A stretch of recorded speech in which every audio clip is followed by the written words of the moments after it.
எல்லா தம்பி தங்கைகளுக்குமே அவர்களுக்கு தமிழ் தேசியம் என்றால் என்ன என்று ஒரு பார்வை இருக்கிறது. அது என்னன்னு முதல்ல கேட்கிறேன். அவர் சொல்றதே இல்லை. தமிழ் தேசியம்னா என்ன? தமிழ் தமிழர்கள் ஆள வேண்டும்.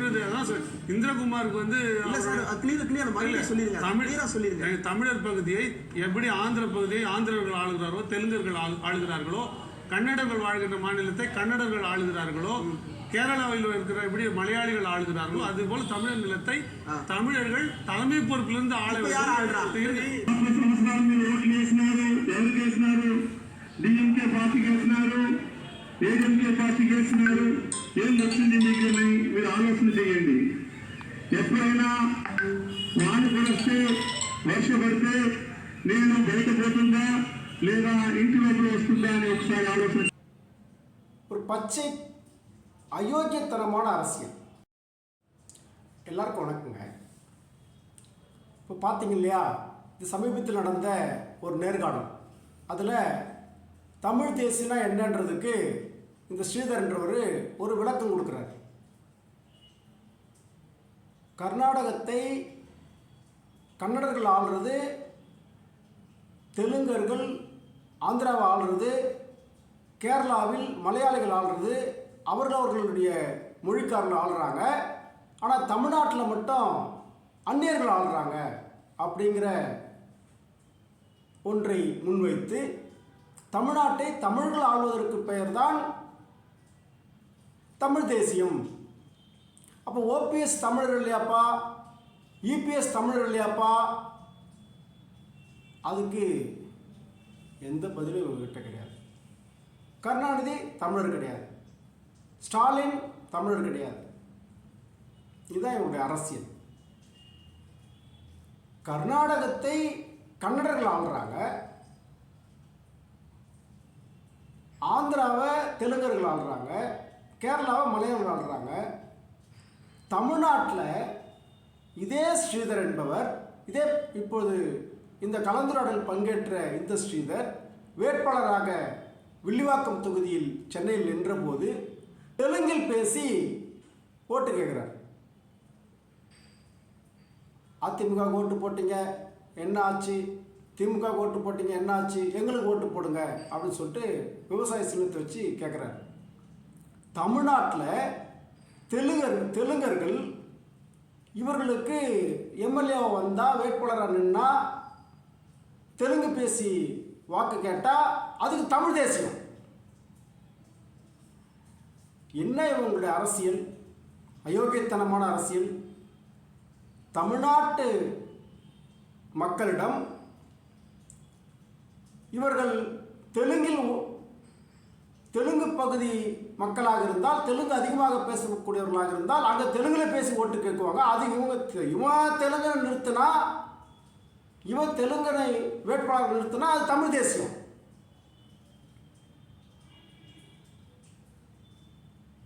உண்மையில் இந்தியாவில் அரசியல்ன்றது என்ன? ஹரப்பா மொஹஞ்சதாரோ காலத்தில் அங்கே கண்டெடுக்கப்பட்ட நாகரிகம் திராவிட நாகரிகம் என்று உலக அளவில் ஒப்புக்கொள்ளப்பட்டிருக்கிறது. திராவிட நாகரிகம் என்ற இந்த கருத்தியல், ஹரப்பா மொஹஞ்சதாரோ ஆய்வு மனித குலத்திற்கு கிடைக்கும் முன்னால் வரை பார்ப்பனர்கள் தான் இந்தியாவில் நாகரிகத்தை கற்றுத்தந்தவர்கள் என்று சொல்லிட்டு இருந்தான். ஆனால் அந்த ஆய்வு முடிவுதான் சொன்னது, திராவிடர்கள் இந்தியா முழுக்க பரவி வாழ்ந்தவர்கள். அவர்கள் ஹரப்பா மொஹஞ்சதாரோ காலம் தொட்டு திராவிட மரபு கூறு, இவனுக்கு திராவிடத்துக்கும் தமிழுக்கும் வேறுபாடே முதல்ல தெரியல. திராவிடம் என்பது ஒரு உடல் கூறு அடிப்படையில் உலகளாவிய ஒப்புக்கொள்ளப்பட்ட ஒரு தத்துவம், ஒரு மரபு இனத்தின் அடிப்படையிலானது. அதில் ஒரு அங்கம் தமிழர்கள், அதில் ஒரு அங்கம் கன்னடர்கள், தெலுங்கர்கள், மலையாளிகள். திராவிடத்தின் கூறுகளின் அங்கமாக இந்த 4 தேசியம், இன்னும் கேட்டால் துளு, இன்னும் கொங்கணியும் இதில் சேருதுன்னு சொல்கிறாங்க. பல தேசிய இனங்கள் திராவிட மொழி குடும்பங்களை சார்ந்ததாக இருக்கிறது. இதெல்லாம் மொழியியல் வரலாற்று அறிஞர்களுடைய அந்த பார்வைக்கு நாம் விட்டுவிடுவோம். பொதுவான வகையில் ஆரியத்திற்கு எதிரான ஒரு போர் சொல்லாக திராவிடம் என்பது இருக்கிறது. திராவிடம் என்பது தெலுங்கர்கள், கன்னடர்கள், மலையாளிகள், துளு பேசும் மக்கள், தமிழர்கள் என்று எல்லோரையும் இணைத்த இந்த இனக்கூறுகளின் தொகுப்பாக திராவிடம் என்பது வழங்கப்படுகிறது. இவன் பேசினா தெலுங்குல பேசி ஓட்டு கேட்டா அது நாம் தமிழர் கட்சி. இவர்கள் எம்எல்ஏக்களாக வரும்போது தெலுங்கர்களையே நிறுத்துவார்கள். தெலுங்கு அதிகமாக உள்ள மக்கள் பகுதி என்று சொன்னால் இவர் தெலுங்கர்களே எம்எல்ஏ நிறுத்துவாங்க. தமிழ்நாட்டில் தெலுங்கர்கள் இவங்களுடைய அரசியலில் சட்டமன்ற உறுப்பினராக போகலாம். என்ன உங்களுடைய அரசியல், என்ன உங்களுடைய பார்வை? எனவே இது ஒரு பச்சை அயோக்கியத்தனமான அரசியல். எப்படி நீண்ட நெடுங்காலமாக இங்கே ஆரியத்திற்கும் திராவிடத்திற்கும் எதிரான போர் நடந்து கொண்டிருக்கிறது. ஒரு சமூக நீதிக்கான போராக வேலைவாய்ப்பு, கல்வி, பொருளாதாரம் அனைத்திலும் தமிழ் மக்கள் புறக்கணிக்கப்படுகிறார்கள். அவர்கள் சண்டாளர்கள் என்று சொல்லியும், அவர்கள் இழிசாதி மக்கள் என்று சொல்லியும், நீசமொழி பேசுபவர்கள் என்று சொல்லியும் தொடர்ந்து புறக்கணிக்கப்பட்டிருக்கிறார்கள். எனவே பார்ப்பனிய எதிர்ப்பு அரசியல் என்பது ஹரப்பா முகச்சதார ஆய்வு முடிவுகளுக்கு பிறகு வடநாட்டில் அண்ணல் அம்பேத்கர், ஜோதிராவ் புலே போன்ற, சாவித்திரிபாய் புலே போன்ற பல தலைவர்கள் ஒரு பாதை சமைத்திருக்கிறார்கள். பார்ப்பனியத்திற்கு எதிரான ஒரு பாதையை, ஒரு சமூக நீதி பாதையை, சமஸ்கிருதத்துக்கு எதிரான, ஆரியத்திற்கு எதிரான, ஆரியன் தான் இந்த உலகிற்கே குறிப்பாக இந்தியாவில் நாகரிகத்தை கற்றுத்தந்தவன் என்கின்ற அந்த பொய்யான பிம்பத்தை உடைத்தது ஹரப்பா முகச்சதாரதோ அதனுடைய நாகரிகம். அதன் பிறகு இன்றைக்கு கீழடி வரை அது விரிந்து செல்லுகிறது.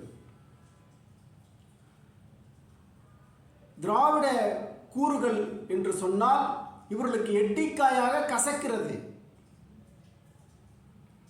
உலகளாவிய வகையில் மனித குலத்தை, மரபினங்களை 6 வகையாக அவர்கள் பிரிக்கிறார்கள். மங்கோலியர்கள், சீனர்கள், அரேபியர்கள், ஆரியர்கள், திராவிடர்கள் என்று ஒரு 6 வகையாக அவர்கள் பிரிக்கிறார்கள். அதை அந்த வரலாற்று பூர்வமான தொகுப்பை காண மறுக்கும் மூடர் கூட்டமாக இந்த நாம் தமிழர் கட்சியின் கூட்டம் இருக்கிறது. இதை நாங்கள் சொல்லவில்லை.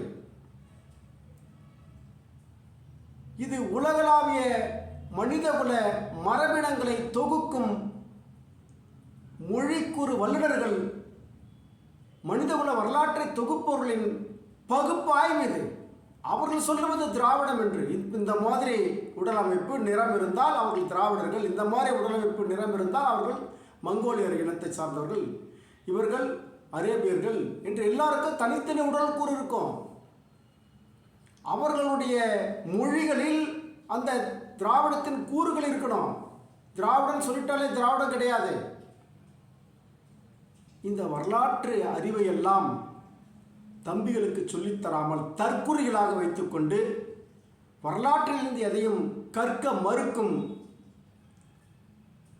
ஒரு பொறுப்பற்ற கூட்டமாக இருப்பவர்கள்தான் நாம் தமிழர் என்கின்ற அந்த கூட்டம். இன வெறி ஒன்று மாத்திரமே இவருடைய ஒரே அரசியலாக இருக்கிறது.